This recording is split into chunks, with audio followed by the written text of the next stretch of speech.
മൂന്നാറിൽ വീണ്ടും കടുവകളുടെ സാന്നിധ്യം. മാട്ടുപ്പെട്ടി R&T എസ്റ്റേറ്റിലാണ് തൊഴിലാളി കടുവകളെ നേരിൽ കണ്ടത്. തുടർന്ന് വനംവകുപ്പ് നടത്തിയ പരിശോധനയിൽ കടുവകളുടെ സാന്നിധ്യം സ്ഥിരീകരിച്ചു.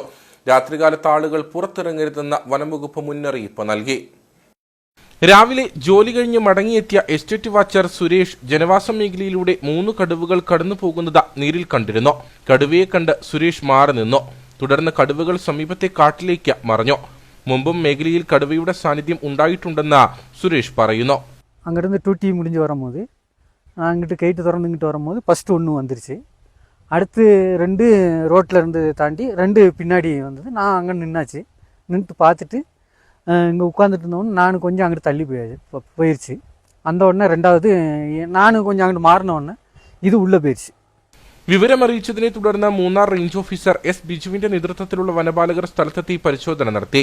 കാൽപ്പാടുകളിൽ നിന്ന് പ്രദേശത്ത് കടുവയുടെ സാന്നിധ്യം സ്ഥിരീകരിക്കുകയും ചെയ്തു. വിവിധ വലിപ്പത്തിലുള്ള 3 കടുവകളാണെന്നും കടുവകളെ നിരീക്ഷിക്കാൻ R&Tയുടെ 2 സംഘത്തെ നിയോഗിച്ചതായും റേഞ്ച് ഓഫീസർ എസ് ബിജു പറഞ്ഞു. നമ്മൾ പ്രധാനമായിട്ടും പക്മാർക്കുകൾ കണ്ടിട്ടുണ്ട്. അപ്പം വിവിധ വലിപ്പത്തിലുള്ള പക്മാർക്കുകളാണ്. അതിൽ നിന്ന് നമ്മൾ 3 കടുവകൾ ഉണ്ടെന്ന് അനുമാനിക്കുന്നു. പിന്നെ ദൃക്സാക്ഷി നൽകിയ വിവരം 3 കടുവകൾ ഉണ്ടെന്നാണ്. അപ്പോൾ ഇവിടെ ഇത് വനപ്രദേശമാണ്, ഡാമിനക്കരയും വനപ്രദേശമാണ്. അപ്പോൾ ഇവിടുന്ന് അങ്ങോട്ടുള്ളൊരു മൂവ്മെൻറ്റിലായിരിക്കും ഈ കടുവകൾ ഇവിടെ വന്ന് പെട്ടതെന്ന് നമ്മൾ അനുമാനിക്കുന്നു. സ്ഥലം മൊത്തം പരിശോധിച്ചാൽ മറ്റു മൃഗങ്ങളുടെ കില്ലൊന്നും കാണുന്നില്ല. അതിൻ്റെ അർത്ഥം കടുവ തുടർച്ചയായിട്ട് ഇവിടെ തങ്ങാനുള്ളൊരു സാധ്യത കുറവാണ്.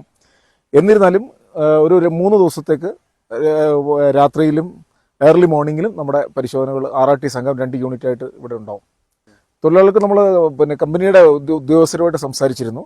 തൊഴിലാളികൾ ഒരു 7 മണിക്ക് ശേഷം നന്നായിട്ട് വെട്ടം വന്ന് വീണതിന് ശേഷമേ ജോലിക്ക് ഇറങ്ങാമെന്ന് നമ്മൾ കർശനമായിട്ട് അവരോട് പറഞ്ഞിട്ടുണ്ട്. അതുപോലെ രാത്രിയിലും വെറുതെ റോഡിൽ കൂടെ അലഞ്ഞു നടക്കരുതെന്നുള്ള രീതിയിലൊരു നിർദ്ദേശം അവർക്ക് കൊടുത്തിട്ടുണ്ട്.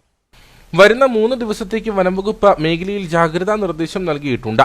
7 മണിക്ക് ശേഷം പുറത്തിറങ്ങരുതെന്നും വനംവകുപ്പ് തോട്ടം തൊഴിലാളികളോട് നിർദ്ദേശിച്ചു.